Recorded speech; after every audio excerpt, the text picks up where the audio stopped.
Rashid Sound Dosha, তারা সব জবাব DJ দিয়ে দিল Bati, তোমার গায়ের ছেলে Dosha রে 8 number pole. তুই কি ঔষধ দিবি? বলে বাবু আমি যে ঔষধটা দেবো উপকার না হলে ক্ষতি কিছু করবে না, আর বাইরে কোথাও যেতে হবে না, ঔষধ আপনার বাড়িতেই আছে, আর 15 দিনের মধ্যে ঔষধ সেবন করলে আপনি সুস্থ হয়ে যাবেন। জমিদার বলছে ক্ষতি কিছু করবে না, বাইরে কোথাও যেতে হবে না, 15 দিনের মধ্যে সুস্থ। বল কি ঔষধ? জমিদার বাড়ি তো, বলছে বাবু পেছন দিকে একটা বাগান বাড়ি ছিল, সেখানে একটা বহুদিনের পুরনো গাছ ছিল। বলছে বাবু ওই যে আপনাদের এই বাগান বাড়িতে যে পুরনো গাছটা আছে সেটা কতদিনের গাছ বলতে পারবেন? না না তা তো বলতে পারবো না, ফুল ফল হয় না, হলেও খাওয়া যায় না বলে যখন কোনো কাজে লাগে না, তা কেটে ফেলে দেননি কেন? বলে ওরে তুই বাচ্চা ছেলে বুঝবি না, পূর্বপুরুষের স্মৃতিচিহ্ন তাই রেখে দিয়েছি।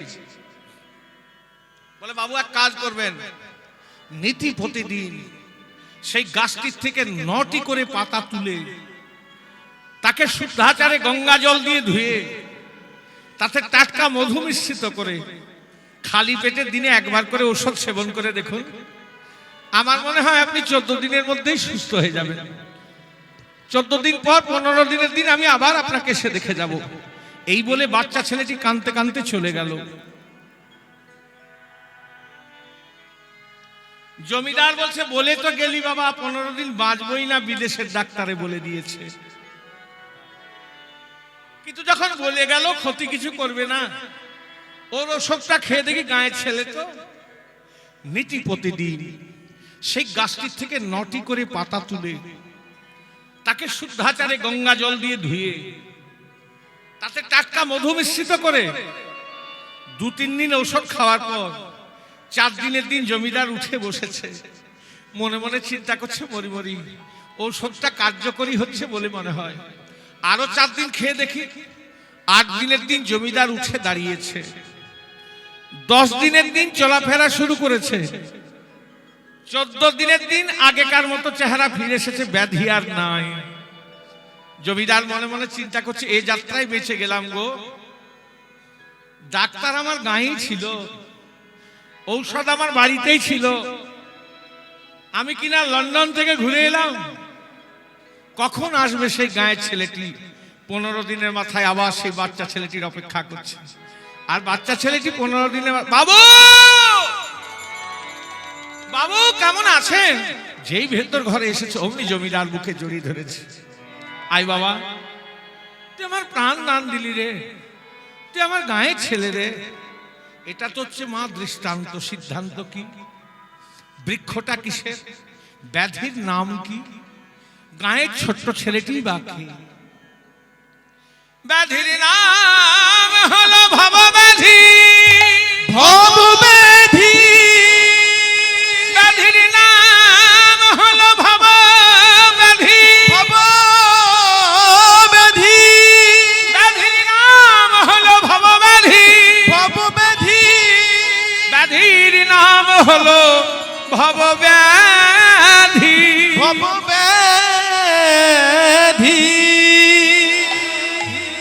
ভবব্যাধি। আমরা জগৎ সংসারে যখন এসেছি বাবা, এই সংসারে যখন এসেছি, কেউ নিজের পক্ষে হাত দিয়ে বলতে পারবেন আমি ভবব্যাধির থেকে মুক্তিতে আছি? কেউ?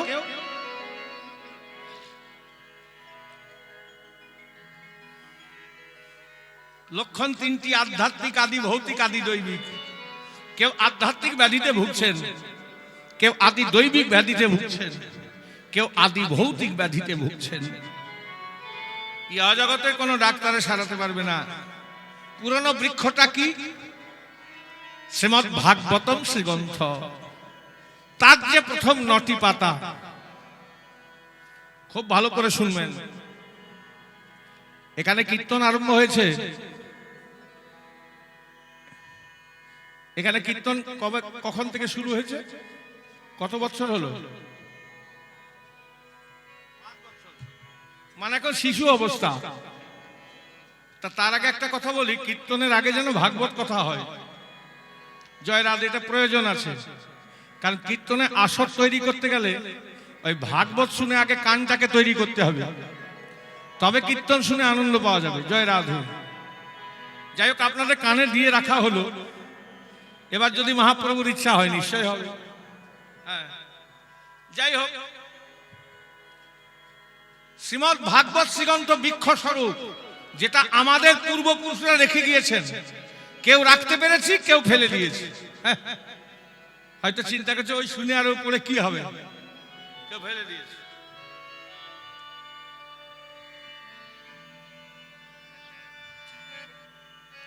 গায়ের ছোট্ট ছেলেটিকে দিলেন কে? ওই শ্রীমদ্ ভাগবতে প্রথম 9টি পাতা যদি কেউ শুদ্ধাচারে মনটিকে গঙ্গা জলের মতো পবিত্র করে, তাতে প্রেম ভক্তি ভালোবাসা স্বরূপ মধুকে আশ্রয় করে দিনান্তে একবার গ্রহণ করতে পারো। শ্রীমদ্ ভাগবতের প্রথম 9টি পাতা যদি কেউ একবার ব্যবহার করতে পারো দিনান্তে, গায়ের ছোট্ট ছেলেটিকে, আমাদের ঘরেরই ছেলে, গায়েরই ছেলে, গায়ের ছেলে, ওই সতী পিসির ছেলে, সতী পিসির ছেলে, ওই সতী পিসির ছেলে গৌর সুন্দর, গৌর সুন্দর বললে হে বিশ্ববাসী, হে জগৎবাসী, হে ভক্তবৃন্দ, তোমরা যদি শ্রীমদ্ ভাগবতে প্রথম 9টি পাতা মনটিকে গঙ্গা জলের মতো পবিত্র করে, তাতে প্রেম ভক্তি ভালোবাসা স্বরূপ মধুকে আশ্রয় করে যদি দিনান্তে একবার গ্রহণ করতে পারো, তার কি হবে? তার ভব ব্যাধি দূরে যাবে, তার ভব ব্যাধি দূরে যাবে, তার ভব ব্যাধি ওরে দূরে যাবে, তোর ভব ব্যাধি দূরে যাবে। বলে এ কথাই আমাদের গৌর বলে, ও তার ভব ব্যাধি আবার দূরে যাবে। এ কথা আমাদের গৌর বলে, ভব ব্যাধি দূরে যাবে।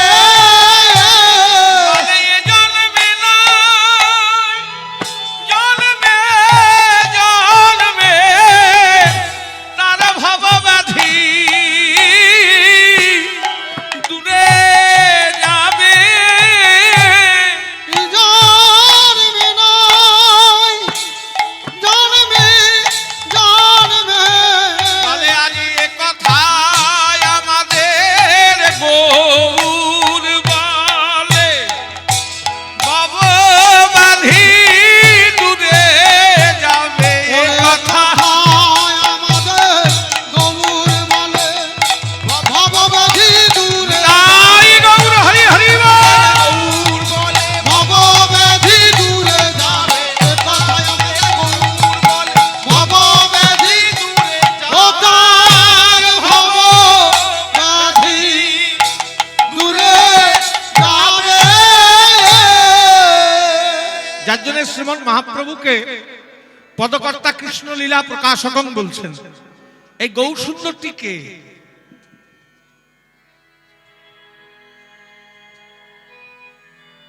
জয় রাধে।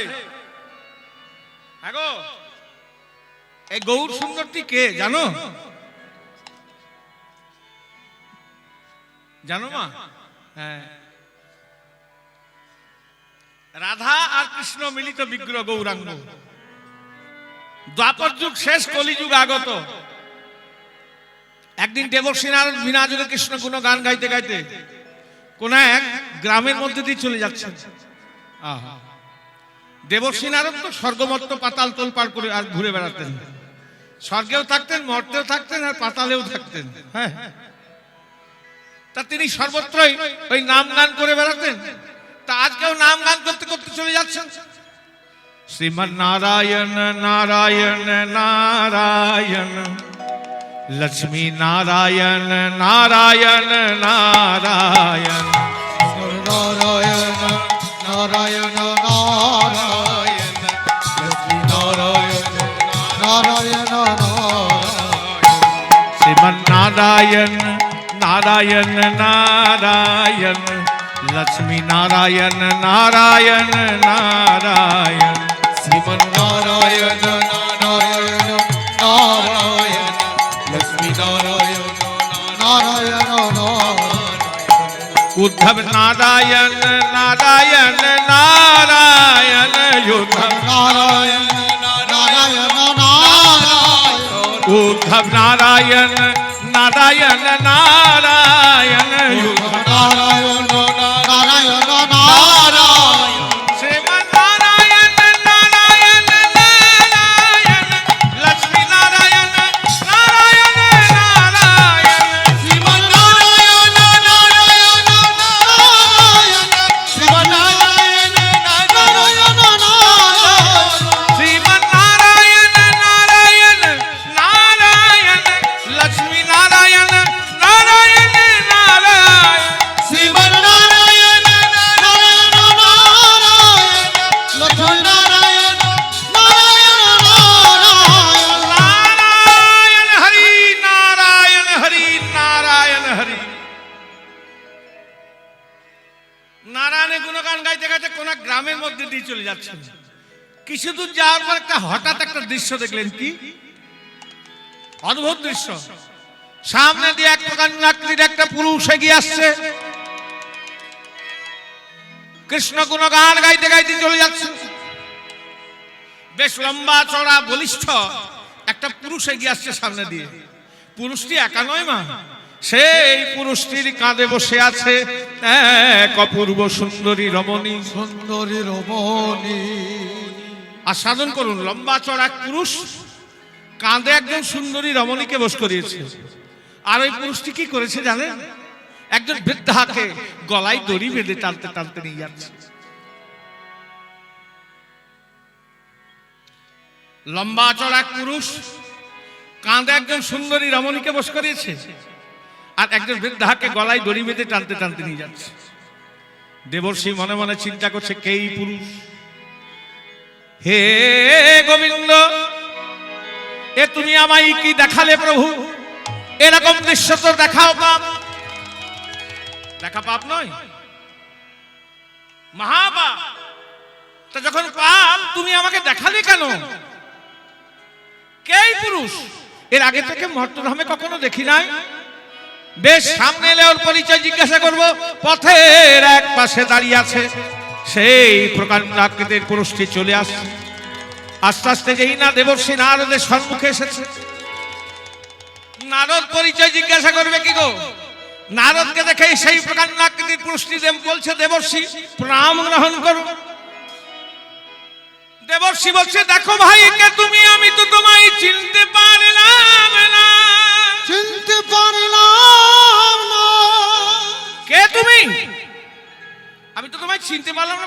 পারবে না নারদ, এই যে আমায় দেখছো, আমায় চিনতে পারবে না। আমার কাঁধে যে সুন্দরী রমণীটি বসে আছে, তুমি তাকেও চিনতে পারবে না। আর আমি যে বৃদ্ধাটিকে গলায় দড়ি বেঁধে টানতে টানতে নিয়ে যাচ্ছি, তুমি তাকেও চিনতে পারবে না। দেবর্ষি বলছে, প্রভু কৃপা করে যদি পরিচয় দেন তাহলে খুব ভালো হয়। পরিচয় চাইছো? তবে কান পেতে শোনো, মন দিয়ে শোনো। মন দিয়ে শোনো। এই যে আমার কাঁধে যে অপূর্ব সুন্দরী রমণীটি বসে আছে, বসে আছে, সেটিকে জানো? সেটি হচ্ছে আমার সহধর্মিণী, আমার পত্নী। আমার পত্নী। কাঁধে যে সুন্দরী রমণীটি, সেটি আমার পত্নী। আমি যে বৃদ্ধাটিকে গলায় দড়ি বেঁধে টানতে টানতে নিয়ে যাচ্ছি, সেটিকে জানো? সেটি হচ্ছে গর্ভধারিণী মা আমার।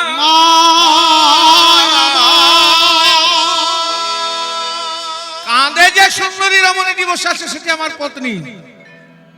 যে বৃদ্ধাটিকে গলায় দড়ি বেঁধে টানতে টানতে গর্ভধার। তুমি কে? বলে, আমায় যে প্রকাণ্ডাকৃতির পুরুষটিকে দেখতে পাচ্ছ, আমি কে জানো? কে তুমি? আমি হচ্ছি কলি মহারাজ। কি গো, কলিযুগে তো এটাই হচ্ছে মা। কি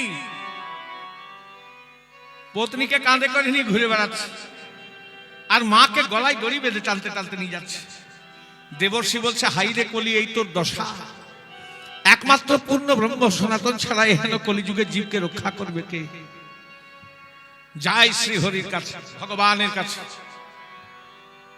ভগবানকে গিয়ে সব কথা বলবে কি? ভগবান বলছে, শোনো দেবর্ষি, আমায় আবার কলিযুগে নররূপে যেতে হবে। নররূপে যেতে হবে। ভগবান তো অন্তর্যামী। দেবর্ষি যেই গিয়ে দাঁড়িয়েছে অমনি দেবর্ষির কথা বুঝতে পেরে গেছে। জানো দেবর্ষি, আমাকে আবার নররূপে যেতে হবে। দেবর্ষি বলছে, প্রভু আবার কেন?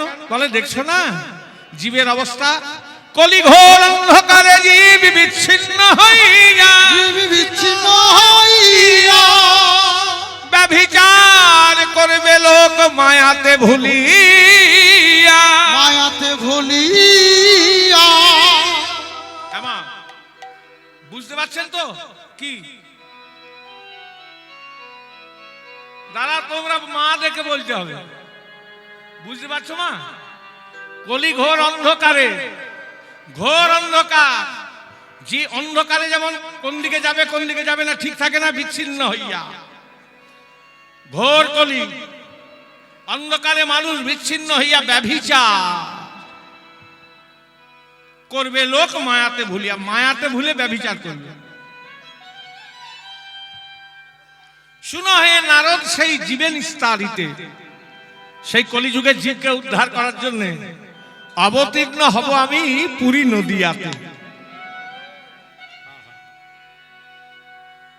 নদিয়া যাব।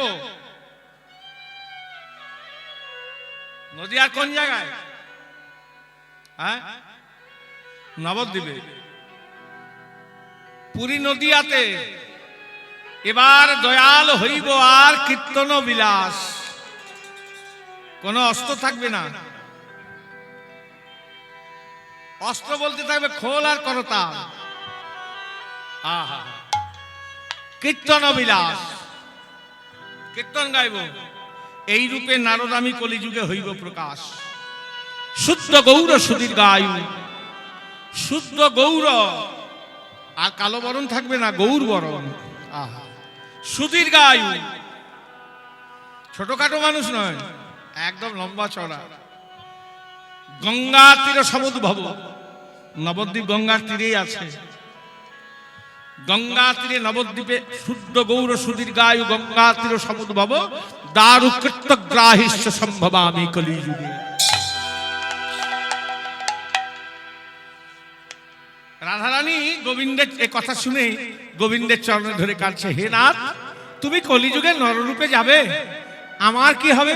হে নাথ, তুমি আমারে কি ছেড়ে যাবে না? আমারে কি ছেড়ে যাবে না? আমারে কি ছেড়ে যাবে না?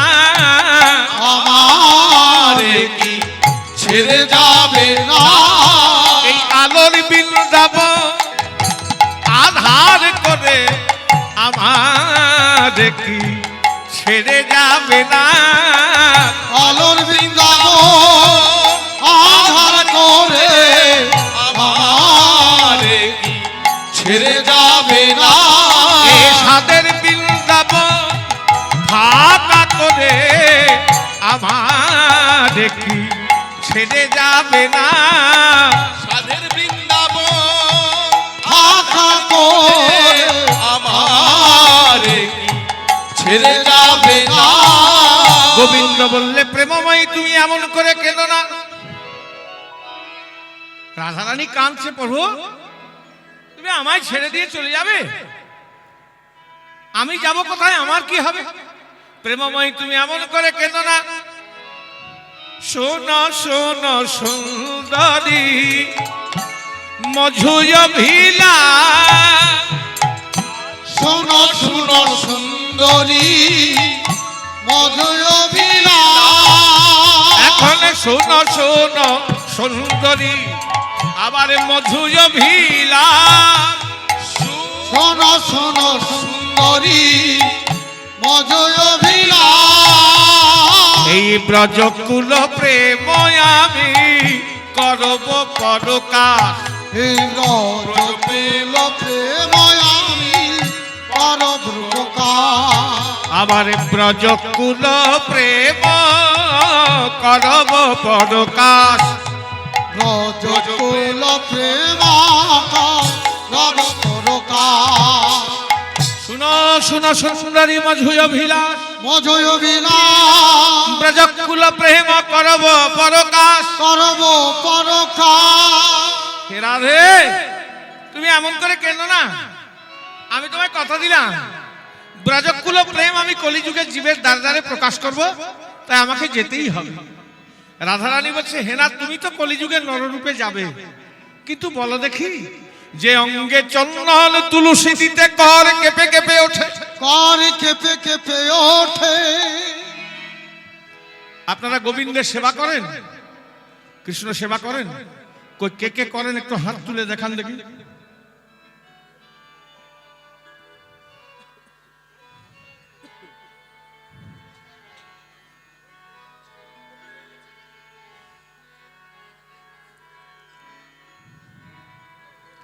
জয় রাধে। ওগো গোবিন্দের সেবা করবে, তুমি যেমন জানো ওরকম করেই সেবা করবে, তাতেই সেবা হয়ে যাবে, ভয়ের কোনো কারণ নাই। কালিয়া নাগের মুখে বিষ ছিল, বিষ দিয়ে গোবিন্দের সেবা দিয়েছিল, পেয়েছিল কি?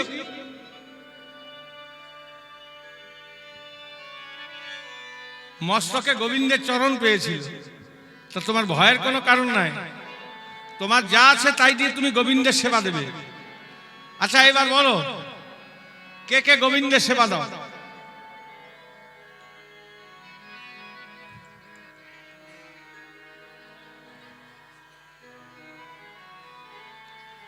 কিন্তু আমি তো দেখছি দক্ষিণ 24 পরগনায় অনেক জায়গায় কীর্তন করেছি, এখানকার মায়েদের অনুরাগ বেশি আছে। আমার সম্প্রদায়ের লোক বুঝতে পারবে, এত ভালোভাবে বসে চুপচাপ বসে কোথাও আমার মনে হয় কোথাও শোনে না, আপনারা যেভাবে শুনছেন। যাই হোক, আপনারা কৃষ্ণ সেবা করবেন, তাড়াতাড়ি কৃপা হবে গোবিন্দের। আমি একজন ব্রাহ্মণ সন্তান, বলে গেলাম, যদি কারো সম্ভব হয় কৃষ্ণ সেবা করবেন, 33 কোটি দেবদেবীর সেবা হয়ে যাবে, আলাদা করে কাউকে ভজতে হবে না। গোবিন্দ ভজন করলে হিন্দুদের 33 কোটি দেবদেবীর ভজন করা হয়। 33 কোটি বলতে সংখ্যাই নয়, আমাদের দেবতাদের স্তর হচ্ছে 3টি, উচ্চ কোটি, নিম্ন কোটি আর মধ্য কোটি। তার উপরে আছেন আমার গোবিন্দ। 33 জন দেবতা প্রধান, তা আপনার সকলের সেবা হয়ে যাবে, আলাদা করে কাউকে ভজতে হবে না। যার জন্যই দেখবেন যে পূজাই করেন না কেন, প্রথমেই ওই দেখবেন ওই আচমন করার সময় কি বলে, ঠাকুর মশাইরা কি বলে? নম বিষ্ণু। কেন আপনি কালী পুজো করছেন, কেন বিষ্ণুর নাম নেবেন? জয় রাধে। আবার পুজোর শেষে নম বিষ্ণু প্রথমেই করে। অপবিত্র পবিত্র বা সর্ববস্তাঙ্গত বিবা যশ্বরের কুণ্ডলী কাক্ষং সবাজ্যভ্যন্তর সূচি বলে। অপবিত্র, হে প্রভু আমি অপবিত্র থাকি বা পবিত্রই থাকি, সর্ববস্তাঙ্গত বিবা, যেমনই অবস্থা থাকুক না কেন আমার, যশ্বরের কুণ্ডলী কাক্ষং সবাজ্যভ্যন্তর সূচি, তুমি যেন কৃপা করে সূচি করে দিও, তবেই তো তোমার সেবা করতে পারবো প্রভু। আমি জানি না আমি সূচি আছি না অসূচি আছি। যাই হোক, এগুলো অঙ্গ প্রাশ্চিত্যের মন্ত্র, অঙ্গ শুদ্ধির মন্ত্র। আর শেষে করে কি, আবাহনাঙ্গন জানামি নৈব জানামি পূজনম, বিসর্জনাঙ্গন জানামি ক্ষমঃ পরমেশ্বর। তখনও গোবিন্দের নাম, মানে আহ্বান করার সময় গোবিন্দের নাম, আর বিসর্জনের সময় গোবিন্দের নাম। কেন আপনি কালী পুজো করলে এই মন্ত্র বলবেন কেন? মা কালীর মন্ত্র বলবেন তা নয়, গোবিন্দের আশ্রয় নিতেই হবে। আর গোবিন্দ ভজন করলে, হিন্দুদের 33 কোটি দেবদেবীর ভজন করায় প্রমাণ কোথায়? মহাভারতে প্রমাণ আছে, শুনবেন?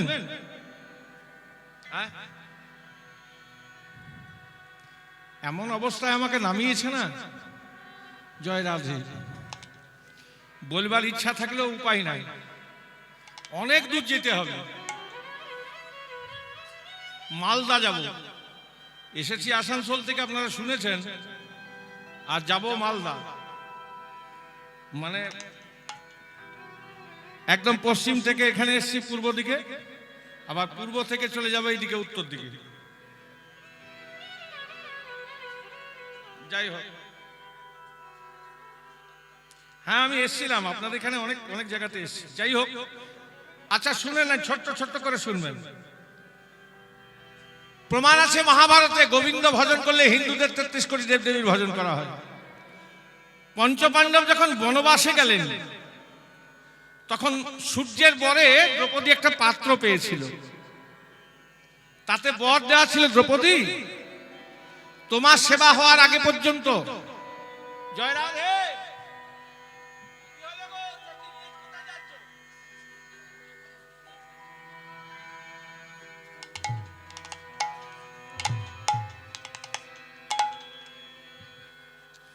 খুব ভালো ভালো জিনিস আলোচনা হবে মা, বসো বসো, অনেক কিছু জানতে পারবে।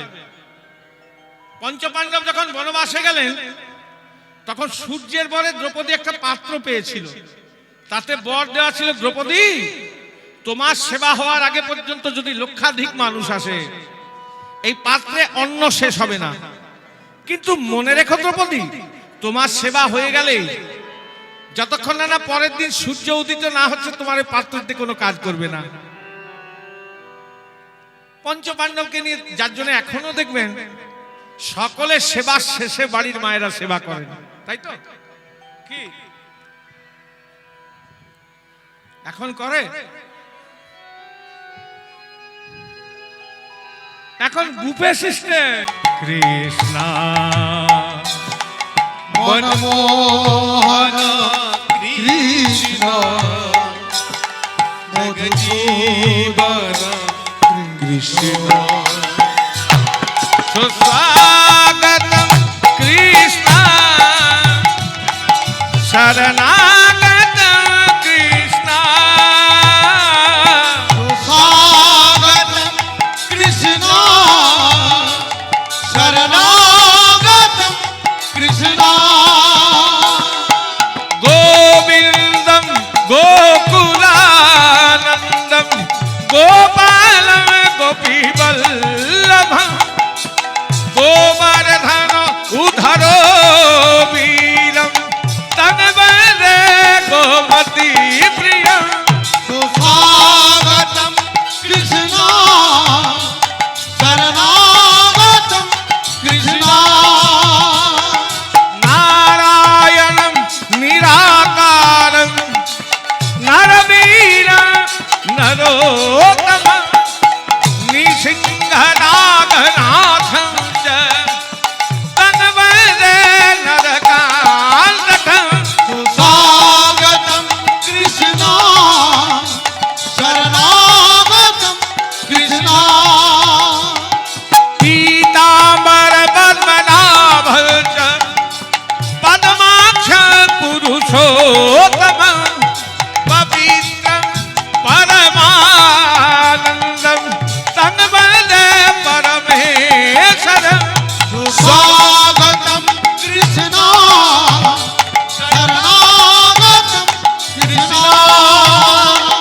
वामनं भीषरूपं च वसुदेवं च विठलं विशेषणं विभो व्यासं तन्वन्दे वेदवल्लभं सुस्वागतम कृष्ण शरणागतम कृष्ण कृष्ण कृष्ण कृष्ण कृष्ण कृष्ण कृष्ण कृष्ण कृष्ण सुस्वागतं कृष्ण शरणागतं कृष्ण सुस्वागतम कृष्ण शरणागतम कृष्ण मधुसूदन कृष्ण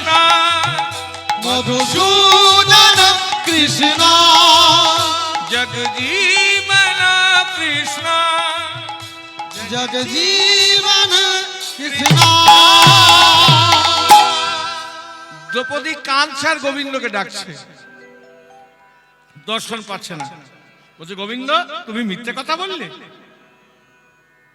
যখন বনবাসে যায় তুমি নিজে মুখে বলেছিলে বিপদে পড়লে ডাকবে প্রভু। বড় আচ্ছা, একটা নামে ডেকে দেখি গোবিন্দের দেখা পাই কিনা। দ্রৌপদী নির্জনে গিয়ে ডাকছে, ও হে বৃন্দাবন বিহারি হরি বিহারি হরি, বড় বিপদে পড়েছি প্রভু, একবার দেখা দাও হে, একবার দেখা দাও হে। ও হে বৃন্দাবন বিহারি হরি বিহারি হরি, একবার দেখা দাও হে, দেখা দাও হে, একবার দেখা দাও হে। দেখা দাও হে। বৃন্দাবন বিহারি, বৃন্দাবন বিহারি। দ্রৌপদী কাঁদছে, প্রভু তবে কি তুমি মিথ্যে কথা বললে? আচ্ছা, আরেকটা নামে দেখি। ও হে মথুরাধীশ, একবার দেখা দাও, একবার দেখা দাও, ও হে মথুরাধীশ, একবার দেখা দাও, দেখা দাও, ও হে মথুরাধীশ, একবার দেখা দাও হে, দেখা দাও হে। ও হে মথুরাধীশ, একবার দেখা দাও, দেখা দাও, মথুরাধীশ। দ্রৌপদী কাঁদছে, এই শেষ ডাকবো, তুমি মিথ্যে কথা বলেছো, এই শেষ ডাকবো, যদি দেখা না দাও আর জীবনও তোমার নাম মুখে উচ্চারণ করবো না। দ্রৌপদী